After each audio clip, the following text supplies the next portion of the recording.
Hi everyone, welcome back to another installment of One Tough Question, an Instagram live stream where we answer one tough question as selected by you.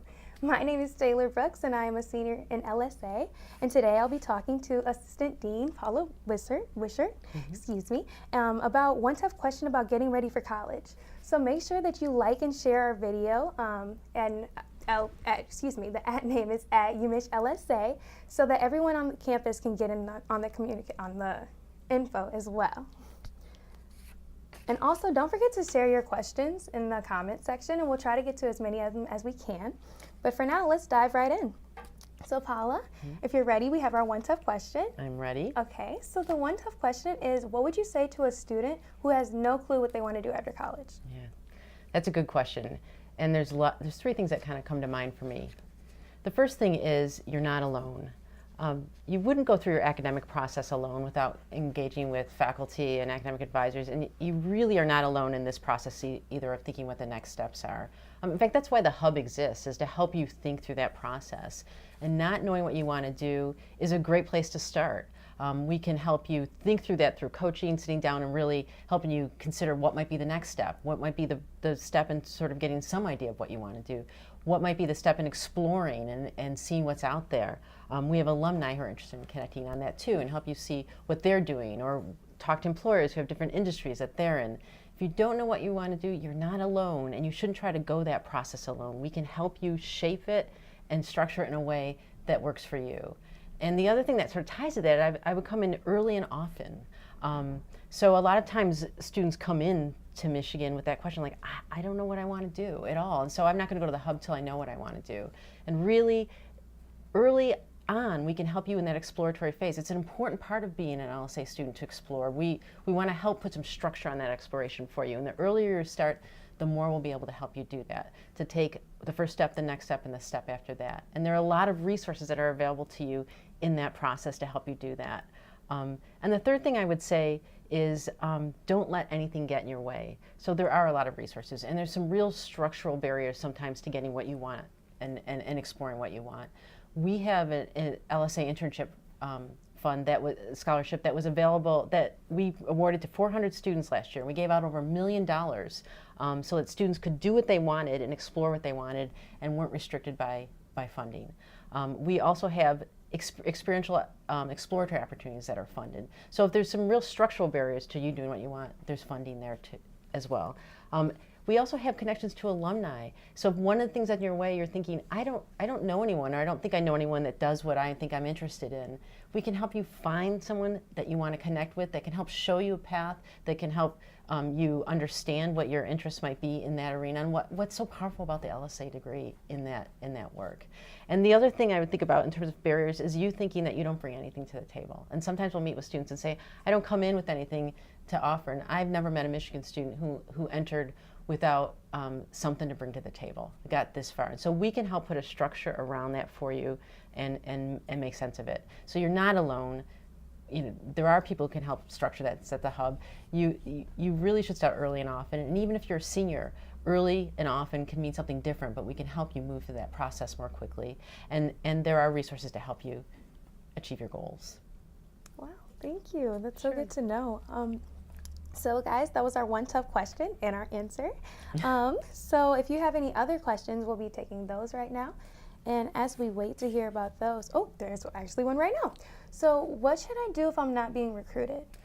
That's a great question. I'm going to turn it around a little bit, because you actually are being recruited. And I don't want to say that you don't feel that you're not being recruited, or that and I would love to talk to that student to say, what does it mean to be recruited? But I'll say this, employers all the time are coming to us saying that they want LSA grads, that they see, people talk about the LSA degree in this breadth way, that you bring a lot of skills. And it's true, there's a lot of capacities you develop as an LSA student, but there's a lot of depth too, and there's the interplay of the things you learn in LSA. So employers come to us all the time saying they're looking for LSA grads because of the skills they bring, because of the capacities they bring, being able to connect across interculturally, the way they can really deeply engage in and work across different fields, and their ability to go deep in analytical thought and problem solving. So you are being recruited, and just how you're being recruited might be different than you anticipate. And so coming in and learning about who is posting jobs, who's coming to talk to us about what's going on, where you find those things, what the whole job search process actually looks like, is a way that will help you see that, in fact, your skills, who you are, and what you bring to the table are in demand. Thank you. Sure. So, when should I do an internship? Well, I would sort of turn that back on the student and say, when do you want to do an internship? And it's an interesting thing about an internship, too. People always think of it as the ultimate way of getting experience, and it is, but I would say do that with some intentionality. So an internship, when you come in your first year, you might think, I really have a sense of something I'd like to explore, and an internship might be a great way to do that. And you might engage in that internship in a real exploratory way. But you might enter your first year and say, I'm not sure what I want to do, and I want to do some other types of exploring before I engage in that internship experience. Because if you think about an internship, it can be 6 to 10 weeks. It can be 40 hours a week, 25 to 40 hours a week. And so you want that to be an experience that you have spent some time thinking about and have some interest in. And so you want to take some time doing those things that help you learn about that. And there's things that we do in the Hub. We do some short-term exploratory experiences like our flash internships. We have global virtual internships, which are 10-hour internships with a global project that you can do while you're in school. So there's ways to sort of build up to that internship experience and engage when you're ready and when you feel like you know what you want to do. But I would also say 25% of our internships are taken between first and second year.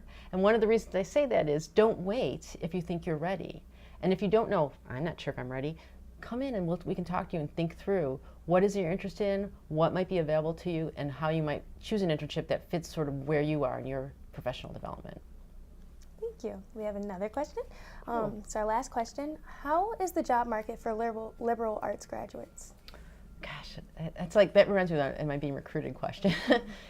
I would say the job market is strong for liberal arts graduates, and not just because I am a pro liberal arts grad and an LSA grad, but because I've seen the demand we've gotten for LSA students in areas that you didn't anticipate, and places where we used to not necessarily hear the same demand.